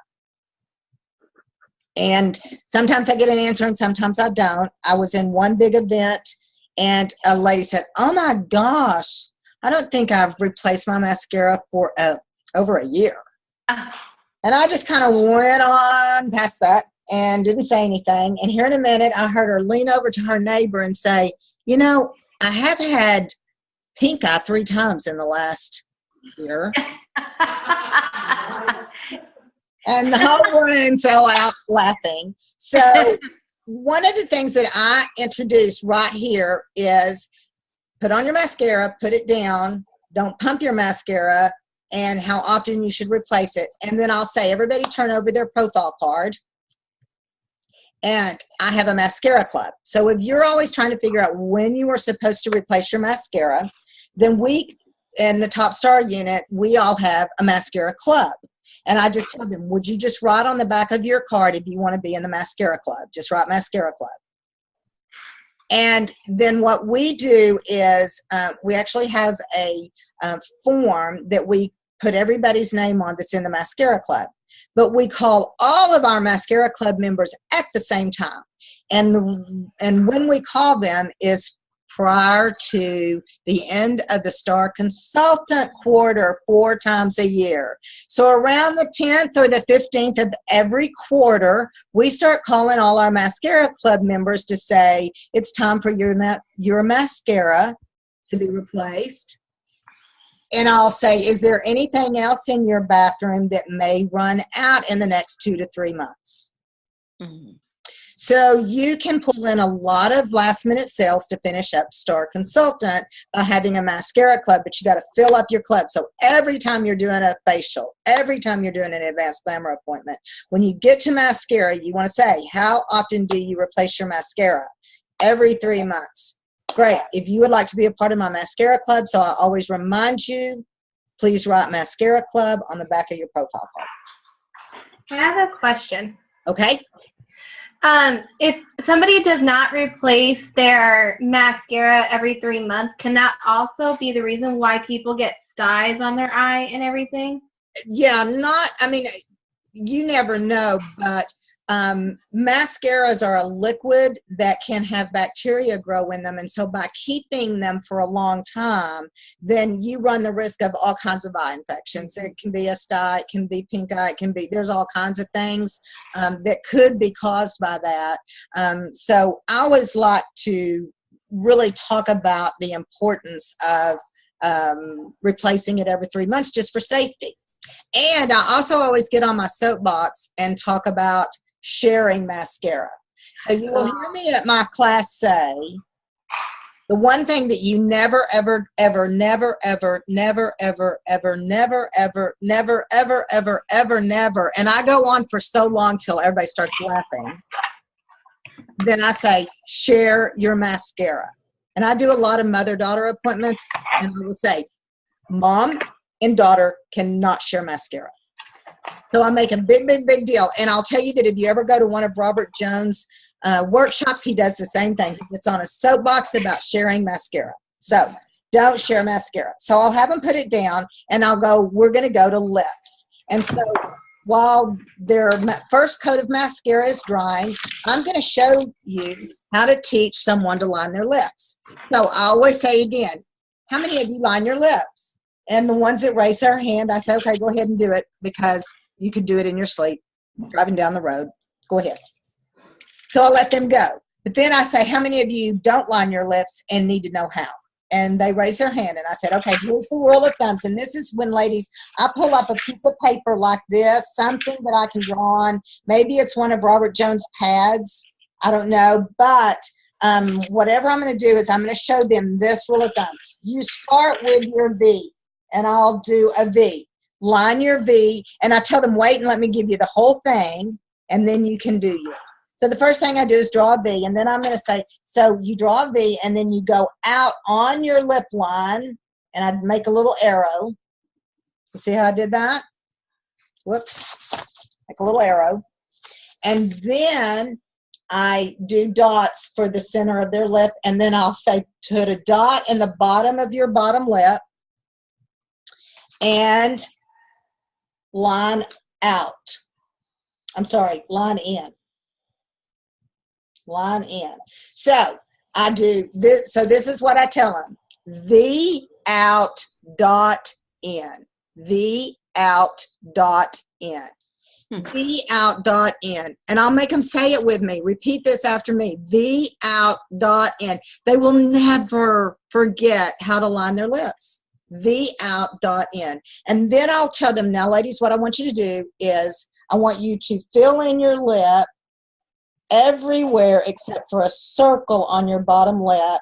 And so I draw it out for them. There's also pictures of this in Robert Jones' Beauty Bible. And I tell them, I want you to fill in. Now, this is where I say, ladies, don't bear down with your lip liner. The only reason you use lip liner is to keep your lips stick on your lips, keep it from feathering, and to keep it on longer. And so if you will do this trick right here, then you will have accomplished it. And your lip liner needs to be the color of your lips or the color of your lipstick. We no longer, it's not in style, it's not that 80s look to have a lip line on your lips. You'll look way old if you do that, okay? So I'll tell them, don't bear down, but fill in your lip, top and bottom, except for a circle in your bottom lip, V out dot in. Now, they're going, why are we not coloring in the circle? Why are we not doing that? Well, what was the saying that I said before? Light comes out, dark goes in. This, ladies, when I tell them we're going to do lips, I say, I'm going to teach you how to have a pouty model lip without Botox. And everybody laughs. I'm going to teach you how to have a pouty lip without Botox. Light comes out, dark goes in. So if we put on our lip liner and then we put on lipstick, this centerpiece is lighter So it looks pouty. It looks fuller because it's lighter than the rest of the lip. So you line in this manner, then you put lipstick on the whole lip,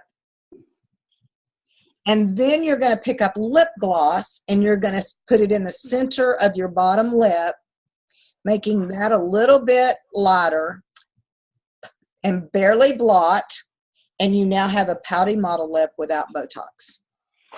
Line it V out, dot in, keep a circle in the middle with outliner on it, cover your lip with lipstick, lip gloss in the center dot, barely blot.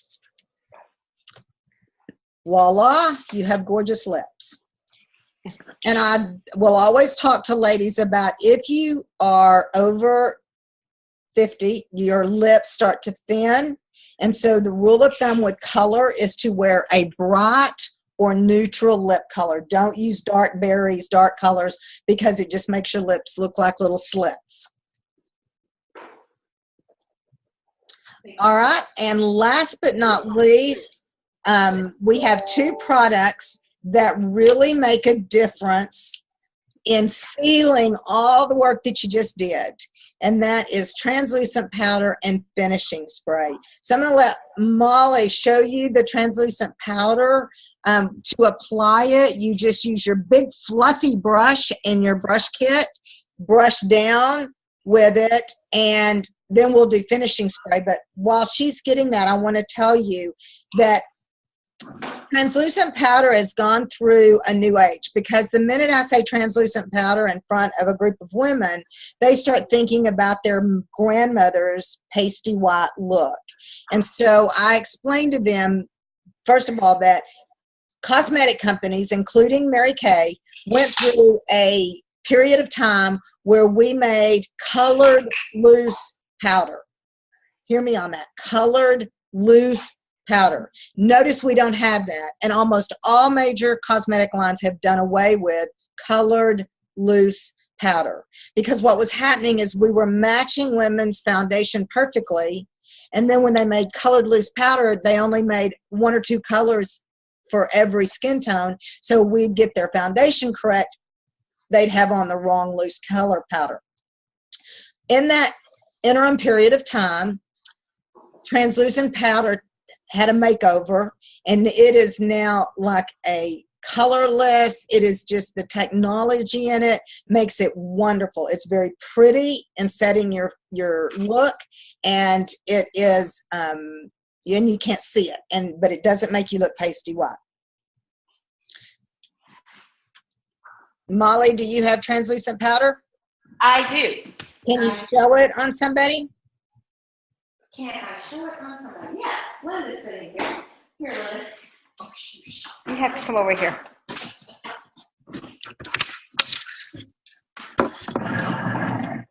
All right, I'll let you sit down. Perfect. Hi, sweetie. Thank you for being our model. You're welcome. Oh, you've done a good job. Thank you. And you know what's really nice about using the translucent powder is it prevents you from having that shiny look all day, and so it really will set and make everything look awesome. And keep it on. So Molly's using the big fluffy brush and just taking a little bit. I like to dab it in there and dab it on my hand and then just brush down. Then it's the same old face thing. You got to brush down, make sure all those fuzzies are laying down. That's it. Now, how easy is that? And our translucent powder lasts forever. Forever and ever. Forever and ever and ever, amen. It's awesome.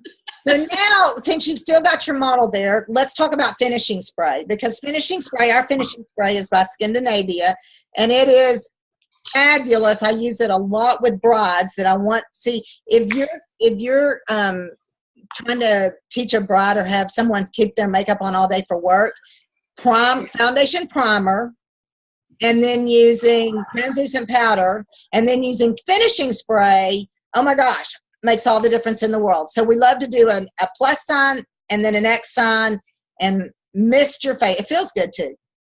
Okay, close your eyes. You see this? Okay. Yes. There you go. It's And that's always, it. everybody jumps, but when you're doing yourself, you get used to it, and it's great. But isn't it? It feels good, doesn't it? It feels great. So thank you so much for being our awesome model. We appreciate it. Thank you. Okay. All right. So That was my recruiter, Linda. oh, that's awesome. Yeah, that's my senior. That she trusts me enough to do that on her. Okay, so really, ladies, this is all you need to know about doing a great advanced glamour on yourself, but how simple to show someone else. I'm gonna just really recap real quickly. Is in your first appointment, you've got them up through foundation already. If there's somebody that is really interested in concealing some areas, some problems, then let them do their concealer first and then put on their foundation. And then contour. Remember, you just have to take from the forehead by your eyes into your chin. You found everybody's oval. Everybody has one.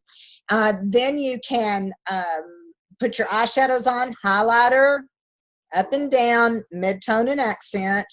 And then you can pop your cheeks, and your brows need to go all the way out to frame in your look, your eye. Eyeliner only needs to be 3/4 of the way, not all the way in. You need 3 and 4 coats of mascara to really get those eyelashes to flirt for you. And then lip liner is having a pouty model lip without Botox. The out dot in, fill in except for the circle, lipstick, lip gloss in the circle. Finish with translucent powder and finishing spray, and you look great all day. I do have one question. Do you ever do any highlighting then in the oval? The inside oval is going to be on your forehead, which you can use concealer. You can use a little of that translucent powder. You can use a lighter matte eyeshadow, and you can use your finger and put a little right here. Make your nose look long and skinny and pretty. Just go down the middle of your nose and in your chin. Now, if you want to highlight under your eyes, I love using the under eye corrector right there. However, if you have dark lines, Robert's rule of thumb is stay in the lines, stay in the lines. So if you're teaching someone to get rid of dark lines or dark circles, you want to know that you want them to put their under eye corrector or concealer directly on the line and barely smudge it. If they have dark lines or dark circles and they just do a highlighter all the way under, they haven't changed anything. You can still see the difference in dark lines and dark circles. It's just lighter. So if you're trying to diminish dark lines or dark circles, put your highlighter, your concealer or your under eye corrector directly onto the line and barely smudge it with your finger. And what's happening is that same rule of thumb: light comes out, dark goes in. So you're okay. And so do you do out. that at one of these clinics, or do you do that at your advanced? I really more or less do it at advanced, but it always comes up. And so I'll just talk through it, and I'll point out to those that really have that particular issue, and I'll talk them through staying in the lines, staying in the lines, staying in the lines. For everyone else, you can take that under eye corrector and just go dot, dot, dot, dot, dot, blend it out, and lift up under the eye. But if they're trying to get rid of dark circles or dark lines, a lot of times it's coming down like here. Puffiness, I always explain to them, it's not that they really have dark, it's that our lighting is above us and that those are shadows because the lights are coming down on top of where they got some puffiness. So that if they'll just stay on the line and pat it, it'll pull it out. So it's light comes out, dark goes in. One of the most important things that you can learn in teaching advanced glamour is to say that often. Remember, we said it on contouring, we said it on eyeshadows and eyes, we said it on under eyes, we said it on lips. We said light comes out, dark goes in often. Any questions here? So what she's saying is to stay on that line. Yes, to stay Just on like that. that. Yes, and pat it. And Molly, if I've got someone that's pretty dramatic and having a dark line right here, I'll actually pull her up and do one eye so they can really see They how can see it. Yeah. Okay. really makes a difference. Okay, and Linda wanted to know if you do anything here with these at all. It's again, that's kind of going into more and more, but absolutely. Even down here, here's all you have to, if someone's asking, which is all a great question, it's an opportunity for you to let them know light comes out, dark. It's like you're repeating something that all of a sudden they go, oh, it starts to make sense that contouring is all about light comes out, dark goes in. So if you're getting darkness anywhere on your face, then you want to lighten there. But we get fullness here on our gel line, and we want that to go away. So just really learning the concept of light comes out and dark goes in can make a huge difference for anyone on all the areas of their face. But oval is highlighted and contour outside of that. Okay, any other questions here? Okay. Toya. Girls, any other questions? Top stars, anybody? I'm going to kind of try to unmute everybody if I can. Unmute everybody's unmuted. So anybody have any questions? No, ma'am. No, but I look fabulous. We all look fabulous. We'll put your camera on. Let's see here. Let me see if I can do cameras. For some reason I'm having a hard time. Toya, you did an excellent job. We need to give her a round of applause. Thank you. Yeah, I've got everybody individually with their cameras turned off, so now I don't know how to turn them all back on. Toya is the queen of David's Bridals. Let me tell you, she is. I've worked with them for a long time. I don't know that I'm the queen, Yes, you are. but I've done it a long time. Yes. So, but there you go. Maybe that'll help. Let's see here, Ingrid. Now, can you? I may be asking you a question to share your cameras, and please turn them on. There and there's Oh, Fawn. you look gorgeous. Awesome. Look what I did. Oh wow! Beautiful, beautiful. Ingrid's got a gorgeous little training center there at her home called her Pink Headquarters, and it's always fun. Oh, that's pretty. Who's in the bottom? Yeah. I can't see her name. Fawn. Lauren and Fawn. For some reason, it won't let me show mine. Yeah, Who is it? And let me see if I've got you. Hold on, I'll get you. Just 1 second. Here we go. Yeah, there you go. Oh, good. Good. And then I think, Molly, you got a whole group in there, don't I you? do. Come on over Everybody here. get in a selfie. Come on. Come on. So what do y'all think? Would you love to be able to invite your customers to a webinar like this? Good job, ladies. Get in there, girls. Can you tell we don't have any eyes here? It's just great to have all of you. Thank you so much. And you got to know, okay, ladies, a lot of these are, let's see, we got from Missouri, Yes. all over Texas. We got Midland, Texas. Lauren, where are you? Sorry. In Missouri. And Fawn, you're in Missouri as well, right? Arkansas. In She's in Arkansas. Arkansas. Yeah. Okay. Wow. So Molly and I are going to continue to talk to this, but just y'all please share with your director how you feel about this, and if you think it'd be fun to do this and invite people to your homes and do the same thing like Molly did from her training center, or whatever, ideas, throw out ideas, but maybe ever so often we'll schedule one of these and you can bring your people to the online webinar and then we can talk through. Now, one of the things that I love to share at the end of all of our events with our customers is, they got to come, and we love to charge for these. Now, I know that sounds like, wait a minute, Mary Kay's always free, but I like to know if someone's coming to this, that they're really interested in learning and that they show up. So we always charge a small fee, like $5, $10, And that can go towards product when they attend. It's reserving a seat, but it's non-refundable, so they have to show. And when they do, that can go towards whatever product that they want to purchase. And the other thing that we've had a lot of success with is we're showing our color trays, and I hope y'all enjoyed that idea. As we're showing our color trays, we tell them through the whole class that if they purchase 3 eyeshadows, a cheek color, and a bronzing powder, then we will give them this tray free. And we've had people get so excited because, remember, they're sitting there with their brush set, and you're telling them that they can have this color tray that fits into their bag, and they can travel with it all together. So they love that. And then they have to buy more eyeshadows and more cheek colors and more powders to fill it out. But it also gives you an opportunity to then take them into an even more advanced contour tray. If they want to get several powders and contour in different areas, we can really talk them through how to do all of that. So anyway, I hope y'all had a great time. I can tell by looking at you. You all look gorgeous. And this was fun. I'm in Oklahoma.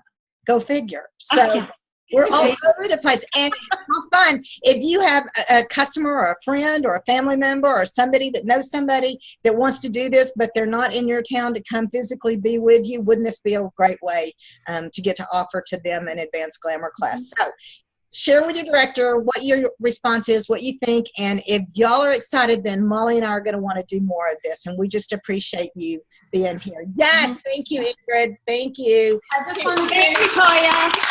Thank you, Toya. Any other questions or any comments? don't we just look like the Brady Bunch? Yes, we do. That's right. Well, there you go. That's hilarious. All right, I love you, girls. Thanks. Nice to meet all of you. If I didn't know you before, and make it a great Mary Kay week. We'll see you again soon. Bye. Bye. Bye. All right, let's take a really quick